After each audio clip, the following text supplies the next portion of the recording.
साथियों, स्वागत है आपका अपने YouTube चैनल अपडेट इन्फॉर्मेशन पर। मैं हूं रविंद्र अनोलिया और आज एक नई जानकारी के लिए आपके साथ जुड़े हैं। वो है डेट ऑफ बर्थ, यानी आपकी जन्म तिथि करेक्शन कैसे होगी आपकी फैमिली आईडी में। हरियाणा वासियों के लिए खबर है, जो भी हरियाणा वासी हैं, फैमिली आईडी जिनकी बनी हुई है या बनने वाली है, उनके लिए खबर है। आजकल मैसेज आ रहे हैं कि अगर आपकी डेट ऑफ बर्थ आपकी फैमिली आईडी में वेरीफाई नहीं है तो 30 दिन के अंदर वेरीफाई करवा ले, अन्यथा आपका जो भी सुविधा हरियाणा सरकार से मिल रही है वो बंद कर दी जाएगी। ऐसा कोई मैसेज आपके पास व्हाट्सएप मैसेज पर या फिर नॉर्मल आ रहा है टेक्स्ट मैसेज में, तो आपको करना क्या होगा, इसके लिए हम पहले भी वीडियो बना चुके हैं कि आपकी फैमिली आईडी में जो डेट ऑफ बर्थ है वो कैसे वेरीफाई होगी। पहले आधार कार्ड को डेट ऑफ बर्थ के लिए मान्य किया जाता था, लेकिन अकॉर्डिंग टू सुप्रीम कोर्ट एक डिसीजन के तो जो आधार कार्ड है उसको आपका जन्म तिथि प्रमाण पत्र नहीं माना जाएगा। आपको इसके लिए बाध्य नहीं किया जाएगा।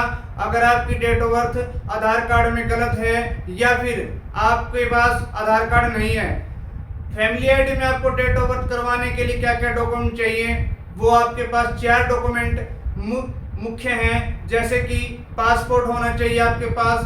अगर आपके पास पासपोर्ट है और आपकी फैमिली आईडी में डेट ऑफ बर्थ गलत है तो आप ठीक करवा सकते हैं। उसको करेक्शन मॉड्यूल में जाकर किसी भी CSC VLE के पास जाएं, ऑनलाइन कैफे के पास जाएं। बचें इससे कि खुद से कोई काम ट्राई करने से बचें, क्योंकि जो एक्सपर्ट है वो ही इसके डेली जो काम करते हैं उनको अच्छी नॉलेज होती है।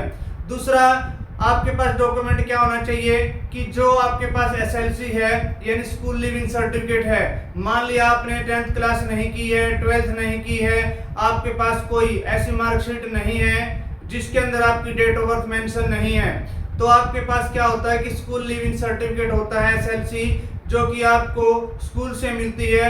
और मान लिया 6th क्लास की है, 4th क्लास की है, 2nd क्लास की है, वो SLC आप स्कूल से लेकर के आएंगे। लेकिन सबसे बड़ा एक जो ऑब्जेक्शन आ रहा है वो ये आ रहा है कि किसी को पता नहीं इस बारे में। जो SLC है, स्कूल लिविंग सर्टिफिकेट है, आप ले तो आते हैं स्कूल से और आप रिक्वेस्ट करवा लेते हैं किसी भी CSC VLE से अपनी फैमिली आईडी के अंदर डेट ऑफ बर्थ को करेक्शन करवाने के लिए या अपडेट करवाने के लिए, लेकिन वो अपडेट नहीं होती है, करेक्ट नहीं होती है। उसका भी एक मुख्य कारण रीजन मेन क्या है कि आपकी जो SLC स्कूल लिविंग सर्टिफिकेट है वो अकेले मान्य नहीं होती। इसके लिए आपको जो आपके स्कूल के रिकॉर्ड में एक विड्रॉल रजिस्टर होता है उसकी कॉपी SLC के साथ लगाकर ही आप करेक्शन मॉड्यूल में जाकर अपडेट करवाएं, क्योंकि करेक्शन मॉड्यूल में जब आप दोनों को अपडेट करेंगे, विड्रॉल कॉपी को और SLC को, तभी आपकी डेट ऑफ बर्थ करेक्ट होगी।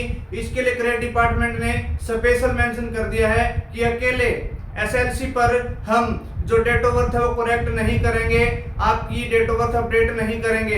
इसके लिए आपको जो विड्रॉल कॉपी है स्कूल से लेकर आनी होगी वेरीफाई करवाकर, और वो SLC के साथ आप अपलोड करवाएं। उसके बाद ही आपकी डेट ऑफ बर्थ अपडेट होगी या करेक्ट होगी फैमिली आईडी के अंदर। अब तीसरा जो डॉक्यूमेंट है वो डॉक्यूमेंट क्या है, वोट कार्ड है।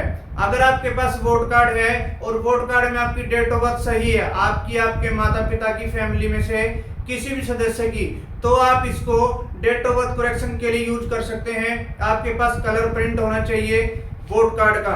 आपके पास वोट कार्ड है, आप उसको अपलोड करवाएंगे। ब्लैक एंड व्हाइट या कॉपी अपलोड मत करवाइए, उसके ऊपर ऑब्जेक्शन लगता है, आपकी डेट ऑफ बर्थ अपडेट होने में नहीं आती है और आपका समय बर्बाद होता है।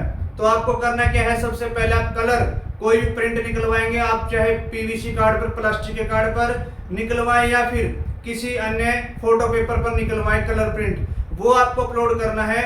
लेकिन सबसे बड़ी बात ये है, जो आप वोट कार्ड अपलोड करवाएंगे, आपका डाटा आपकी फैमिली आईडी के नाम से मेल खाना चाहिए, मैच होना चाहिए। जैसे कि आपका नाम मान लिया वोट कार्ड में रमेश कुमार है, फैमिली आईडी में रमेश है, तो आपकी जो डेट ऑफ बर्थ है वो करेक्ट नहीं होगी। उसके अंदर आपका फादर नेम भी मैच होना चाहिए और डेट ऑफ बर्थ भी, ये सभी चीजें मैच होनी चाहिए।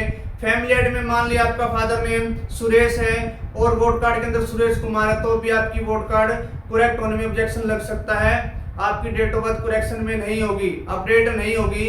तो इसलिए सही है कि आपके जो डेट ऑफ बर्थ के जो भी डॉक्यूमेंट हैं आप उनको पहले अपडेट करवा लें। जैसे कि आधार कार्ड के बेस पर आपका डेट ऑफ बर्थ जो है या फिर आपकी जो फादर नेम है, खुद का नाम है, वोट कार्ड में ठीक करवा लें। उसके बाद ही आप वोट कार्ड के द्वारा फैमिली आईडी में अपने डेट ऑफ बर्थ अपडेट करवाएं या करेक्शन करवाएं। उसके बाद एसएलसी के बाद फिर चौथा जो डॉक्यूमेंट रहता है डेट ऑफ बर्थ करेक्शन के लिए वो है आपकी मार्कशीट। आपके पास अगर 10वीं की मार्कशीट है और आपकी 10वीं की मार्कशीट से आपकी फैमिली आईडी का डाटा मैच होता है, यानी आपका नाम, आपका फादर नेम, आपकी डेट ऑफ बर्थ, अगर ये सब चीजें मैच होती हैं तो ही आपकी फैमिली आईडी में जो डेट ऑफ बर्थ है करेक्शन होगी, अपडेट होगी, अन्यथा उस पर भी ऑब्जेक्शन लगेगा ही लगेगा।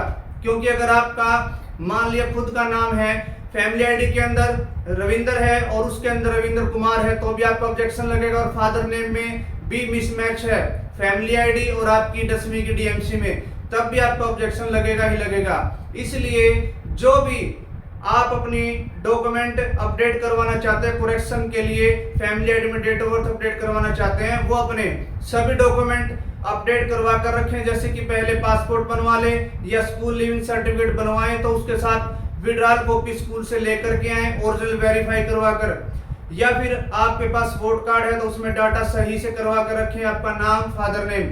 और अगर आपके साथ कोई मार्कशीट है आपके पास, तो उस मार्कशीट से आपकी फैमिली आईडी का डाटा, आपसे आधार कार्ड का जो डाटा है वो मैच होना जरूरी है, आपका नाम, फादर नेम और आपकी डेट ऑफ बर्थ। साथियों, आपको जानकारी कैसे लगी? वीडियो को ज्यादा से ज्यादा शेयर करें, चैनल को सब्सक्राइब करें। Thank you.